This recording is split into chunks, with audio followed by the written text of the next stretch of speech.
Welcome to a Homegrown Family Podcast, where we grow the produce and the kids. Hey everybody, this is Joe Mettler, your host of a Homegrown Family Podcast. And can I just say, wow, it's been about a year now since I put out my first episode. I had about 30 different episodes this past year, and so I'm very thankful for that. And so I just want to take a moment here to thank my listeners, all of you, for listening to my podcast and my different episodes along the way. You know, I had many different people from all sorts of walks of life. You know, I've had listeners from Germany, Canada, Ireland, Holland, I think was another one overseas that, listened to my podcast. I got a pretty good core base coming out of Minneapolis, St. Paul. You know, a couple listeners that are pretty consistent from Hawley, Minnesota, Zimmerman, Renville, Riverside, California, and Rhode Island also. So there's listeners from all over the place. I think I had some from Florida, and I just want to appreciate all of you for listening, and especially those who are listening on a consistent basis. I also want to take a moment here to tell those of you guys who are starting to listen anew, the podcast is titled The Homegrown Family, and a homegrown, component of things. We talk about basically anything related to the homestead, whether it's raising animals, gardening, farming, anything that type of related. We had different episodes on how to clean a chicken. We had episodes on raising sheep. We had an episode on just funny farm stories with my brother David. We had all sorts of different episodes there related to like homesteading and kind of just growing up on a family farm. And then the second component of this whole podcast is family. And I've had a couple of different episodes talking to individuals, interviewing them about, homeschooling. That's something that my wife and I are thinking about doing. And so we're kind of getting into that. We haven't had as much content there as what I expected this first year, but I'm only producing, probably 50% of the podcast that I thought I would. It does take a little bit more time than anticipated to, edit these things, record these things, arrange schedules and things like that. So when I first started this podcast, it's been going on for about a year. April here in North Dakota, Minnesota is the changing of the seasons from the winter to the growing season. I try to have my episodes follow that same category here. So we're changing into more talking about vegetables and farming and things like that as we get more and more into the late spring, into the early summer. And then in the winter, we'll kind of wrap up with some more, parenting things or homeschooling things. That's kind of my idea. But you never know. It might just be whoever's available to interview or talk to, whatever, and it kind of just goes with the show, right? One thing new we have this year is that I just signed up for this website here called Buy Me a Coffee. And all the podcasts that you listen to, they always have advertisements and things like that. And I don't really want to make this about advertising, but I do pay a monthly subscription to my host platform so that way I can distribute all this podcast material to you all. And so I joined this website called Buy Me a Coffee. And it's basically this platform for you to be able to donate, show your support to my podcast. If you really enjoy these episodes and you're having a fun time listening to these, I do ask for a little bit of support. I don't want to put a bunch of advertisements into these episodes. They're not very long to begin with, So one thing you can do to help support me in my efforts here, help me pay for that subscription to get these shows to you by supporting me on Buy Me a Coffee. And you can see that in my show notes. It'll say support the show. You can click on that and you can do a one-time donation. It's kind of what it's set up for. Yeah, just looking for a little bit of support from my listeners here to kind of help motivate me some days as well. As you noticed, it's been about 3 or 4 weeks here since I've uploaded my last episode. I had a little cold here and there, and so figured you guys didn't want to hear me as a grumpy old man on this podcast, so I had to delay that there. And then we had some family things going on. For those of you who have listened to that episode, Hunting with Uncle Bernie, he just passed away. So I'm thankful for that opportunity to have interviewed him about these hunting stories. Probably one of the last times he got to share some of those. Just maybe a moment of silence for Uncle Bernie here quick.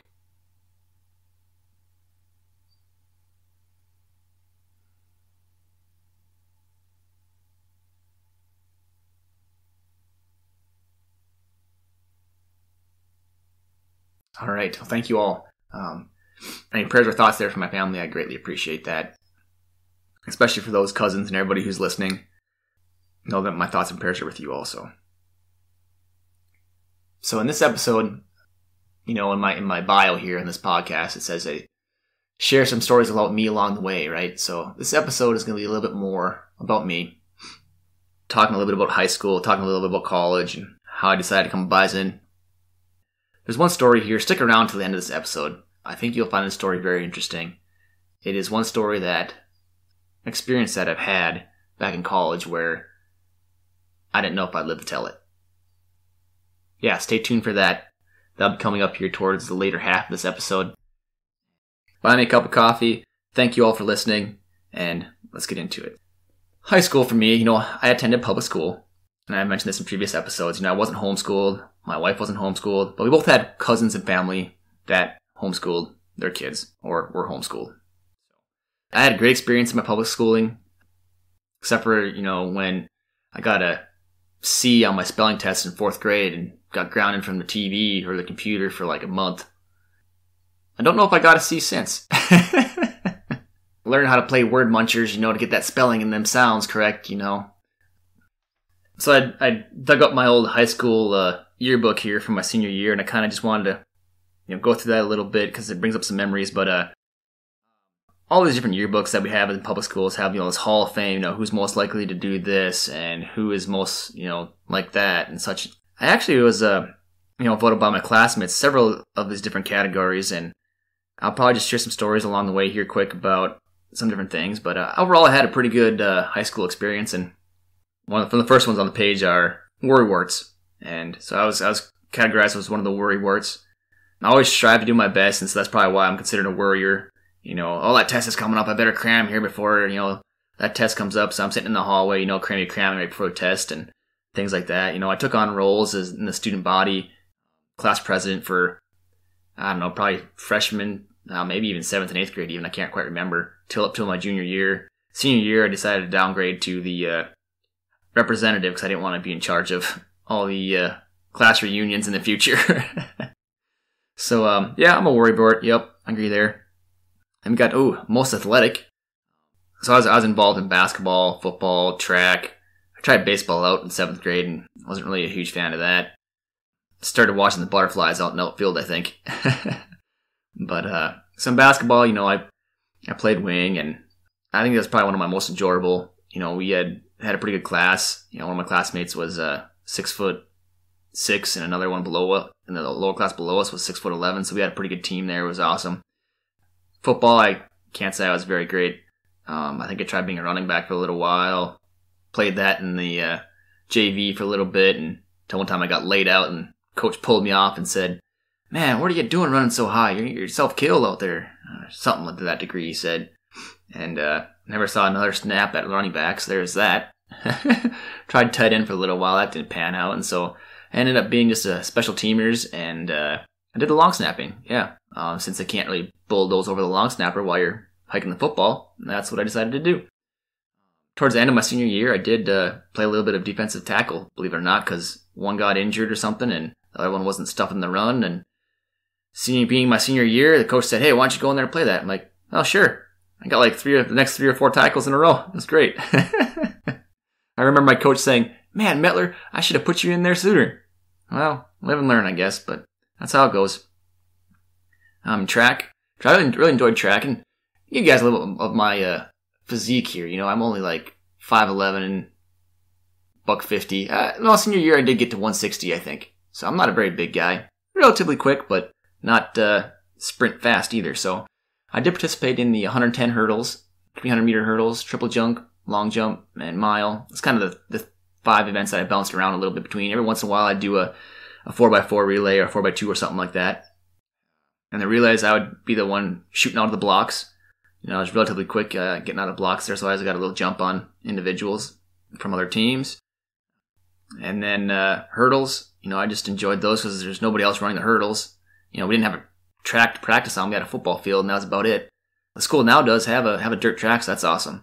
But I went to the neighboring school, actually, that wasn't in our conference, and practiced the hurdles my senior year.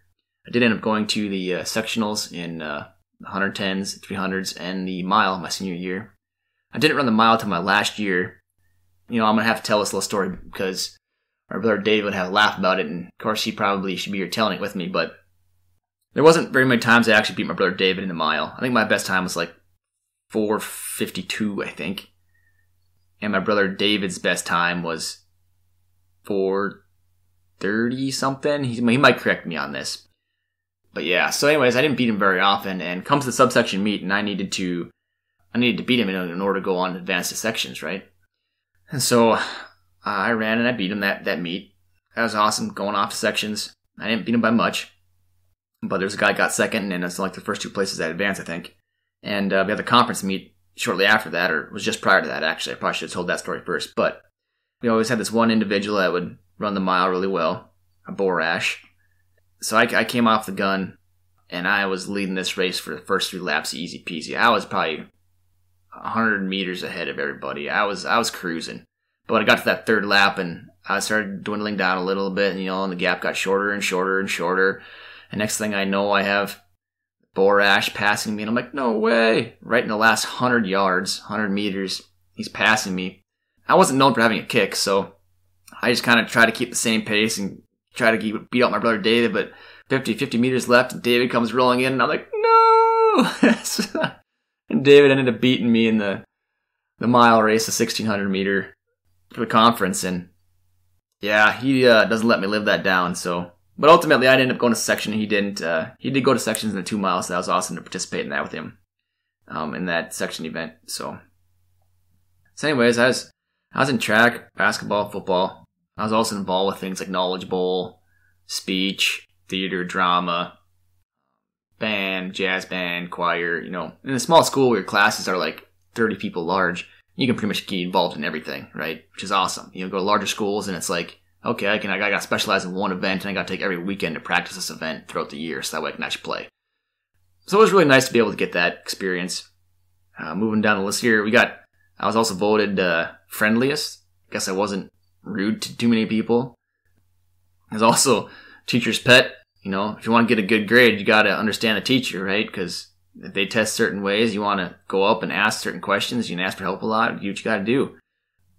And then, biggest flirt. I guess I was also friendly and a flirt. So I got voted biggest flirt, which is kind of funny. I guess maybe it's not kind of funny, but ironic or not. I didn't really date anybody in high school. I had crushes here and there, but never really dated anybody. But I guess my pursuits of other individuals, perhaps, I was considered flirty. I always teased the gals and did little pranks or this or that. Yeah, that's kind of who I am, I guess. But not much of a flirt outside of high school, I don't think. And then I was also considered the most musical. Well, not too many guys in our class that were in band or anything, so that's not surprising, I guess. But the instrument that I played in band, I played the trombone. My uncle Bill played the trombone. My dad played the trombone. And so I was able to get some hand-me-down trombones to learn how to play a trombone. I really enjoyed playing that instrument. Received a couple superior ratings at some of the solo ensemble contests back in high school. I continued on to play a little bit in the jazz band. I think it was for 2 years over in college at NDSU when I attended there. So yeah, it's been a pretty instrumental part of my life too, as my siblings, my sister Liz and my brother Michael actually went to music majors and things like that. So music has been a large part of our lives. My grandma taught us, most of us kids, the piano. So yeah, really enjoyed playing the trombone there in high school. So overall, I had a good high school experience, and that's enough of that. So moving on to joining the herd. You'll see here in the podcast title for this episode, BISON. I decided to go to NDSU, and I thank my cousin Jillian for drawing that for me. She does most of our podcast titles. A couple can be attributed to my sister-in-law, Leah, as well. Anyways, back to my decision to go become a BISON at NDSU. I'd visited several colleges with my sister. She was just a grade above me, so I visited a bunch of colleges as a junior, and none of the colleges really seemed to be calling my name. I wasn't super overly impressed, but I knew I wanted something that would allow me to work outdoors. I'm not a desk job type of person. Sitting here doing these podcasts sometimes while it's sunny out and I should be working in my garden is like death to me. But I narrowed it down to the University of Minnesota in the cities and North Dakota State University. Both had good A programs. I was looking into like natural resource management or agronomy, soil science, or something similar to that. Maybe even a marine or wildlife biologist crossed my mind at the time. And growing in a town of 350, the thought of living in the cities didn't really appeal to me. It's bigger. And then as soon as my best friend Steve, committed to Steve, my now brother-in-law, actually, once he made his commitment to go to NDSU to go to school for architecture, my decision was made up.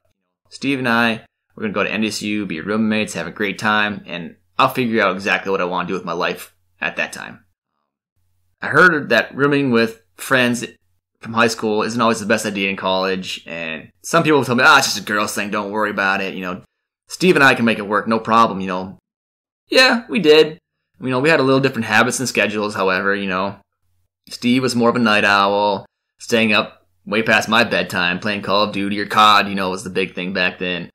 Probably still is, I don't know. I don't really play much of video games or anything like that.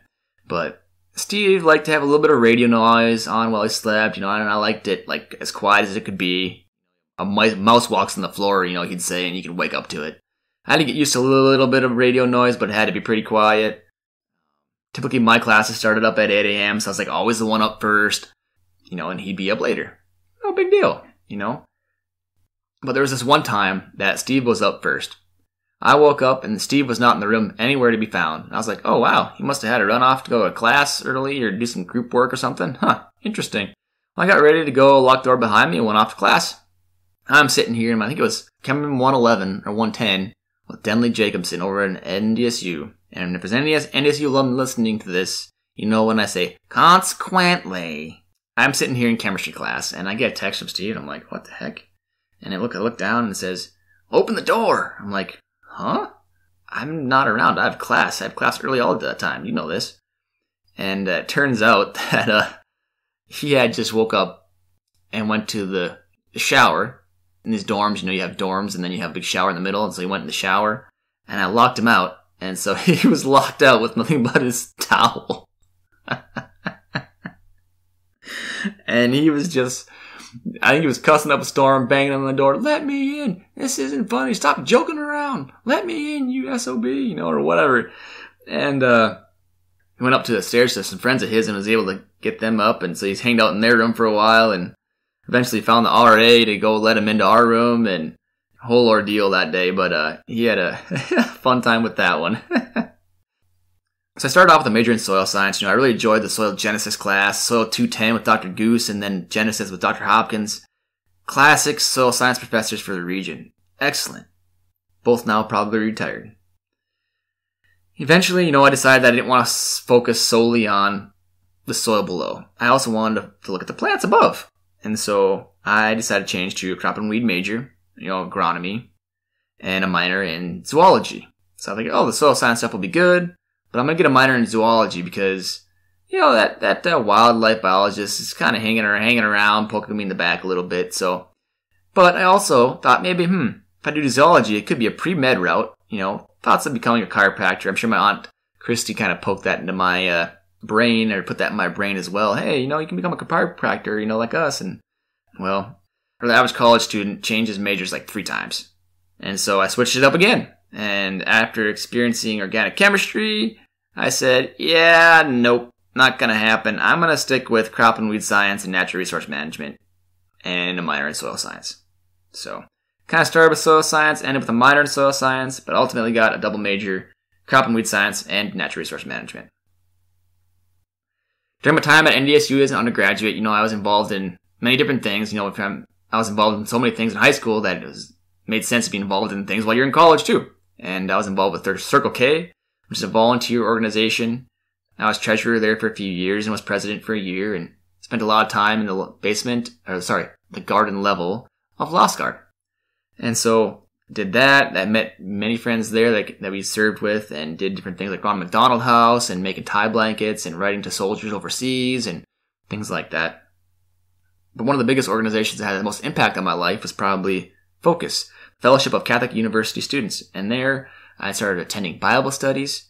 I started leading Bible studies ultimately and being a part of this discipleship program, where men held men accountable and where women held women accountable. And that was probably one of the biggest things to help my formation as a man. And I really had 2 groups of friends that I kind of hung out with. I had my Focus, my Catholic friends, and then I also had my Circle K volunteer friends that I hung out with. And if they're Catholic at the same time, great. I got to hang out with both of them at both times. But I also had the architecture group, the engineering group that were friends with Steve that I also hung out with as well. They were kind of more the typical what you'd picture in a college environment. Okay. And it was really an internal battle for me. There's some days where, so I'll say the architecture friends, right? We'd go, they want to go to a party or something. And so I'd be like, nah, I'm not going to go. Or I'd be like, yeah, I'll go this time, And then, the other night I'll have a swing dance over the Newman Center and I'll go to that. So I wasn't always saying yes, yes, yes to everybody. And I wasn't always saying no, no, no to everybody that I was hanging out with. Ultimately, the friends are who you are and who you become. And I gravitated more and more towards my focused friends as the years went on. I could get into a bunch of different stories with the architectural groups and different house parties we went to and things like that. Got busted having the radio too loud while a couple drinks on the couch type of thing during sandbagging. The big flood of '09, I think it was. Sandbagged all day. Came back to an apartment. Music playing so loud. And the cops came. And we're like, hey, we're just having a couple beers. Oh yeah, let's see your IDs. Yep, we weren't 21.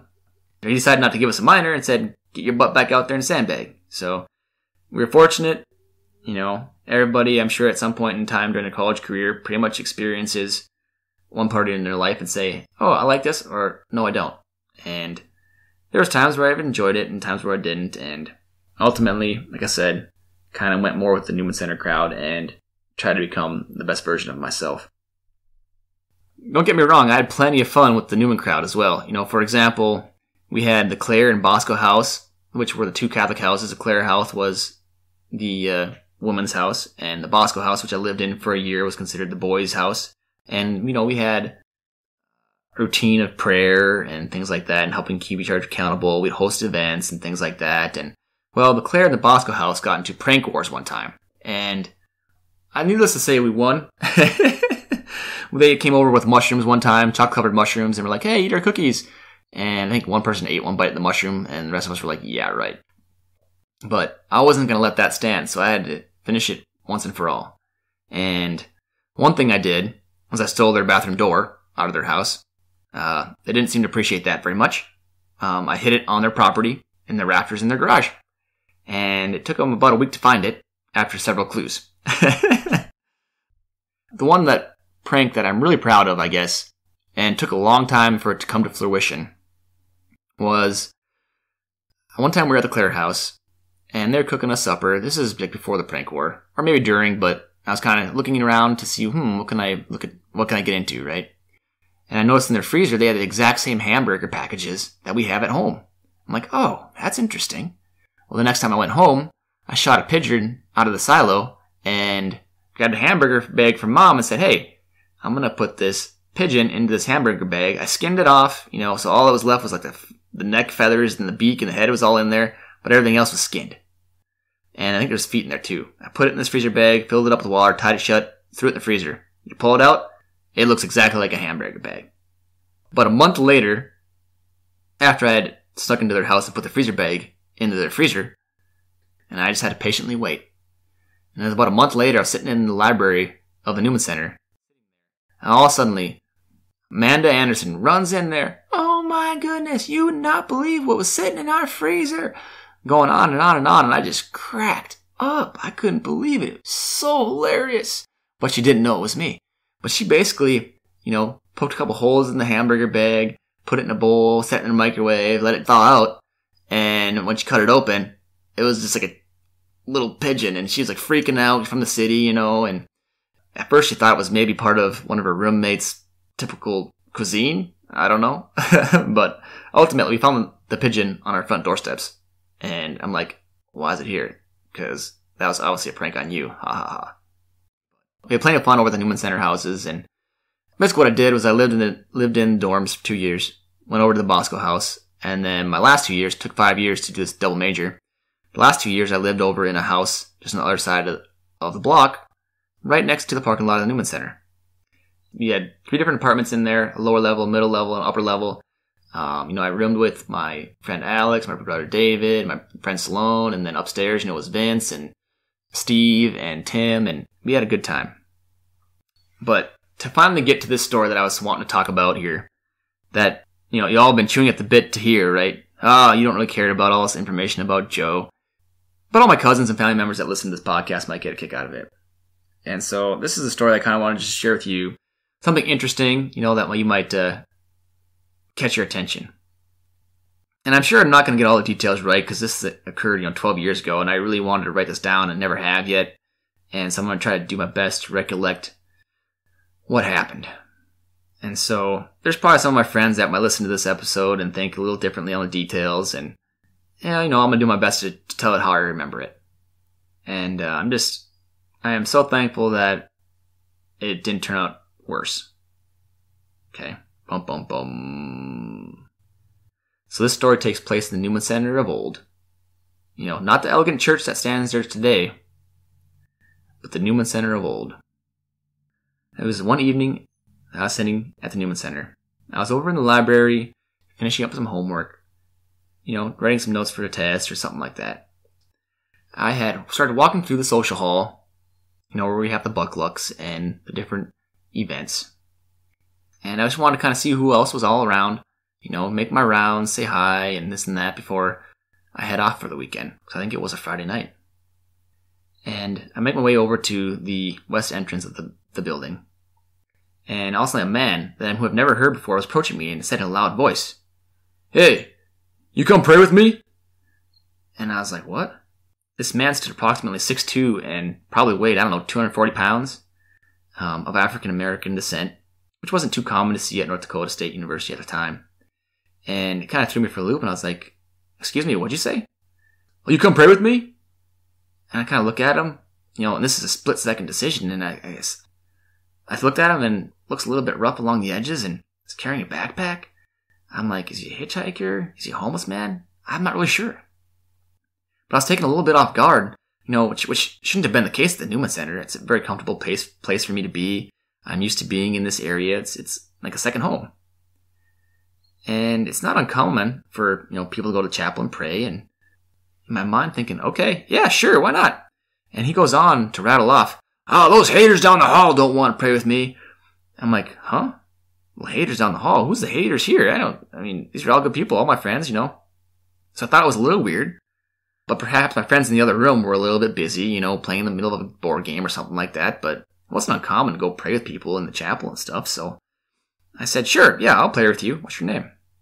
He says, "Tony." Well, what do you want to pray about? You want to pray here? Or you going to go to the chapel, he said? "I just want to go pray the rosary over in the chapel. You come with me."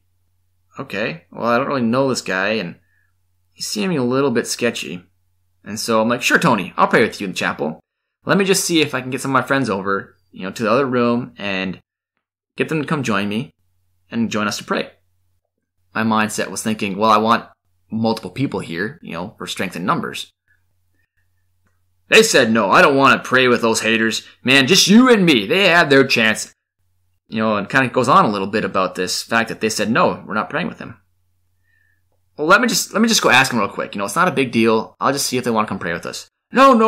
And I kind of peer my head in the door down the hall, and I said, "Hey, you guys want to come pray with this Tony guy and me?"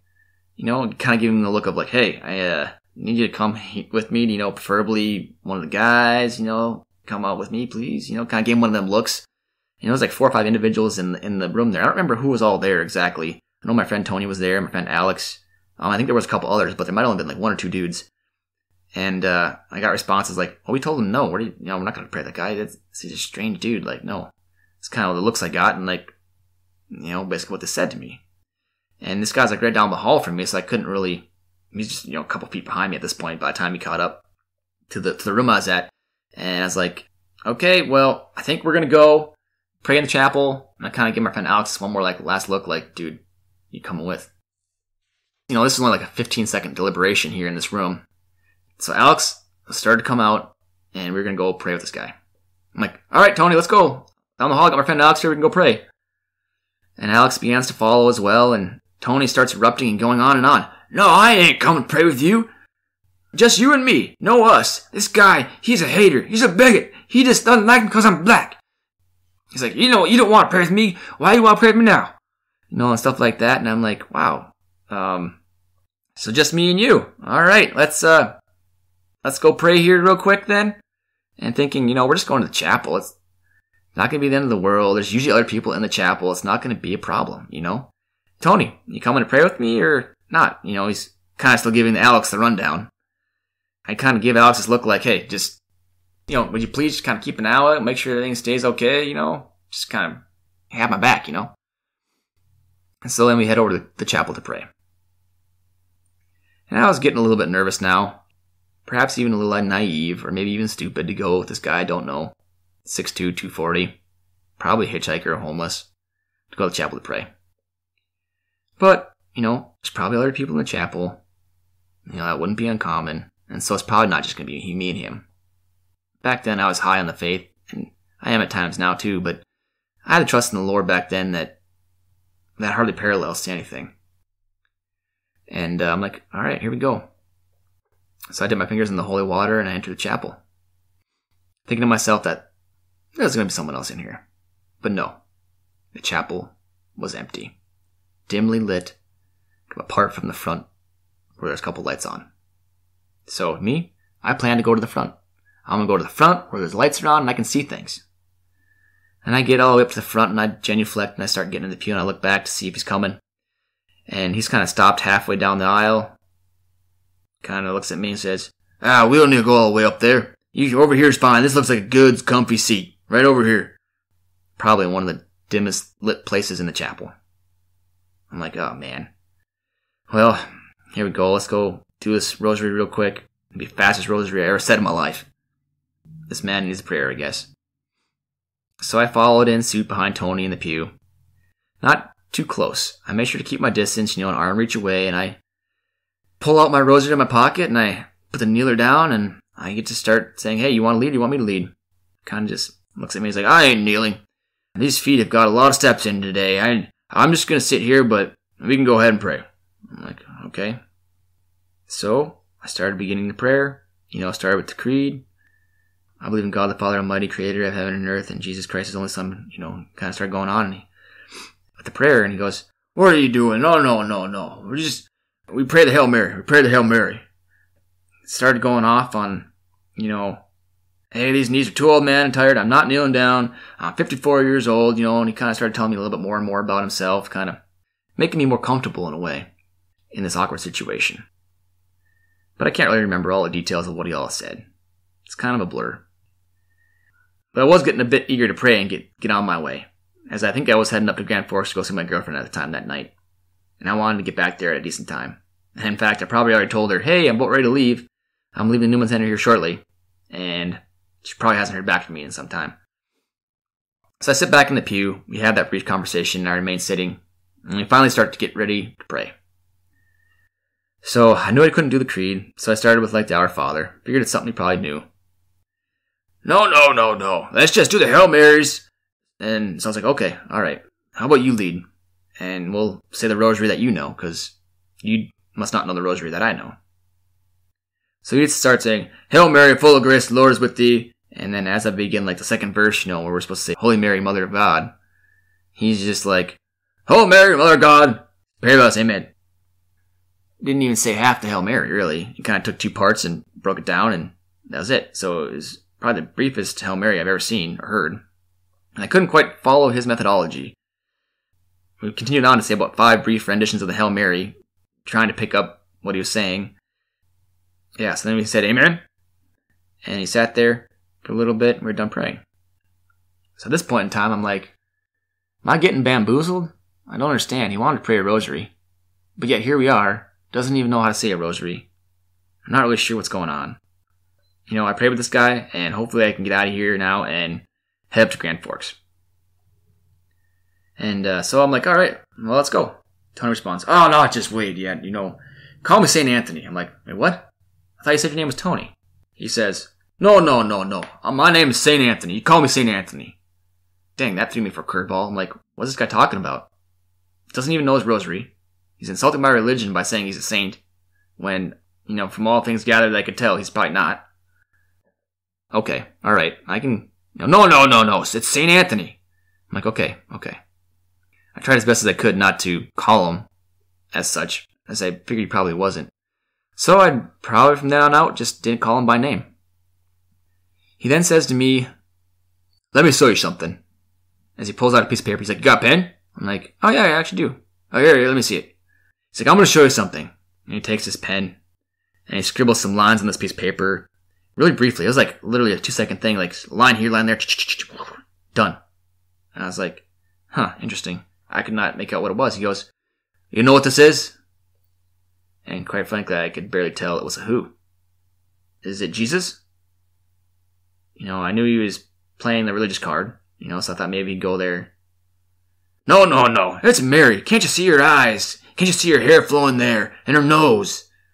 And her mouth? He's almost insulted that I didn't know it was Mary. And Sue explained to me this, and we talked a little bit about how it's important to stay close to Mary. And talked more about his life, and where he went wrong in his life. I think he was in the military at some point. But he talked a little more about that. I'm 54 years old. He kind of started telling me some of the same stuff he told me earlier. And I'm like, okay, all right, just kind of listening, having a listening ear. We're still in the chapel. Nothing crazy seems to be happening. Pretty sure my friend Alex is looking through chapel every once in a while to make sure I'm still there. So that's good. But I never bothered to turn back to check, I guess. I wanted to make sure my eyes were on this Tony guy. He's like, so, I want you to keep this sketch. It's yours. I want you to have it. I'm like, no, Tony, I don't need it. It's St. Anthony. I don't need it. He's like, no, I want you to keep it. Always keep it. I'm like, okay, I will. I put it in my pocket. And then came the pitch. He says, you know what you can do to help out a brother out? I'm like, what? What can I do? I knew I only had a couple bucks in my wallet. My credit card. It's like a student Discover card that my dad said to use just for gas. Start building credit. Has like a $250 limit. So there wasn't much to take. And Anthony responds, hotel room. I'm like, what? Yeah. You can go bring me to the hotel and give me a hotel room. I don't really have much for money, I can probably drive you to the hotel, or whatever. And I'm thinking to myself, don't really want to do that. I don't really want to drive him to a hotel room all by myself. But, I could probably get one of my friends, hopefully Tony will allow me to get one of my friends or two to hop in the car with me, and then I can just go bring him to the hotel room, and this will be all great and dandy, and from there I can just head back up, get to Grand Forks. And I started thinking to myself, crap, my car is parked in my driveway, right next to where I live. It's not even in the Newman Center parking lot, so as soon as I pull out of there, he's going to know where I live. But I'm like, well, if I get my friends with me, they can wait in the parking lot, I can just run around the corner, go grab it quick, and come back. And then maybe he won't know exactly where I live. Well, I told him, yeah, you know what? Let me go ask my friends if we can go with you to go get a hotel room. It's not going to cost me too much money, and I'm sure my parents will be fine spending that money on something other than gas. So we start walking back. He's like, oh, no, we don't need any of them. They're bigots and haters. I'm like, okay. No, Tony, I want to ask them. We're going to go get one of my friends. So we start walking back through the hallway and stuff, and I see Alex and a couple of the others. I'm like, hey, this is Tony. We're going to go back and get him a hotel room. You guys need to come with. And he just goes off on him again. You bigots and your haters. They didn't want to play with me. Why would they want to get me a hotel room? I ain't coming with them. They ain't coming. Just you and me. You and me, brother. Call me St. Anthony.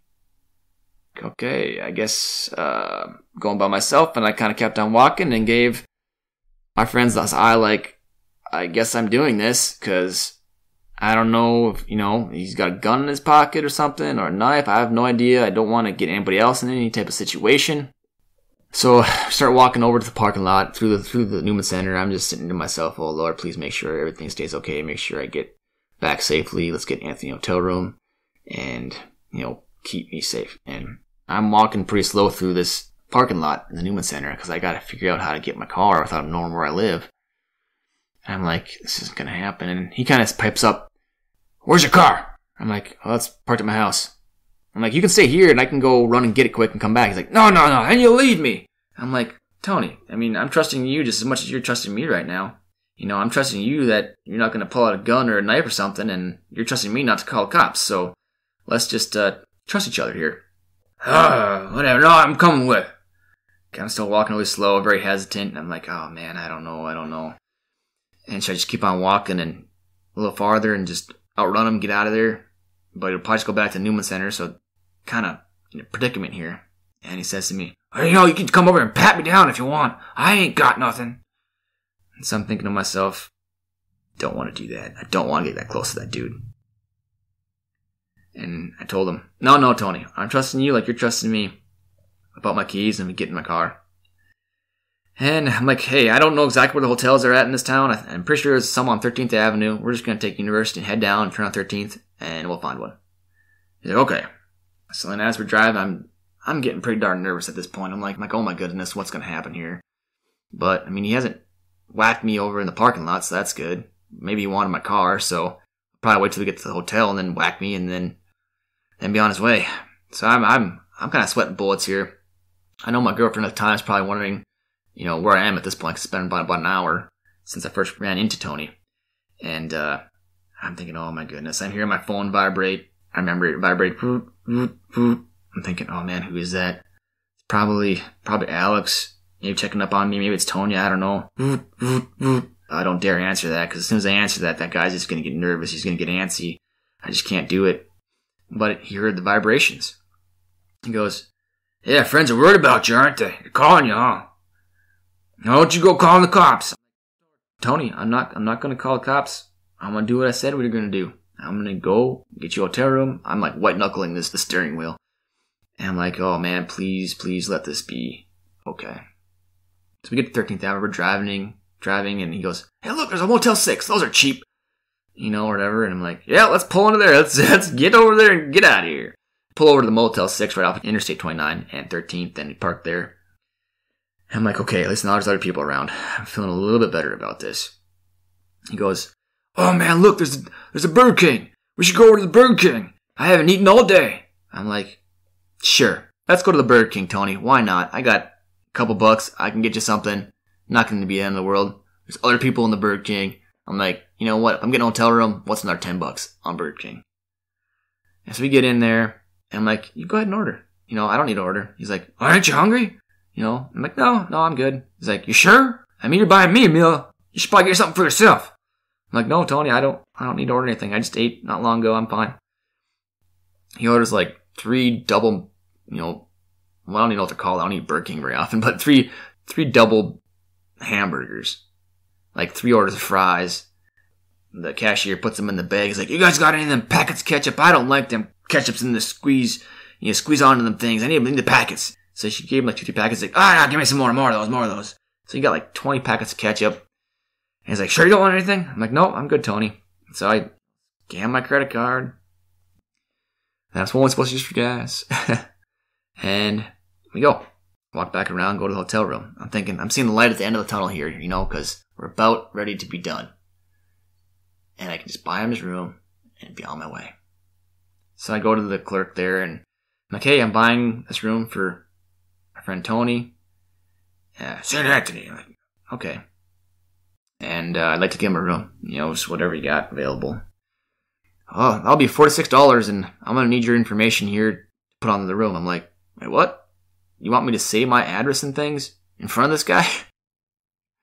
Whatever. I'm pretty sure my credit card's still under my parents' address, so I rattle off my parents' address and give him my phone number, because he needed a phone number to put on the hotel booking for that room too. So I'm like, okay, fine, write all this down, and I'm like, all right, okay, Tony, we'll see you later. Have a good night.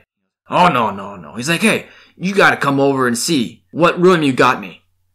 And I'm like, hell if I do. I don't want to go down there.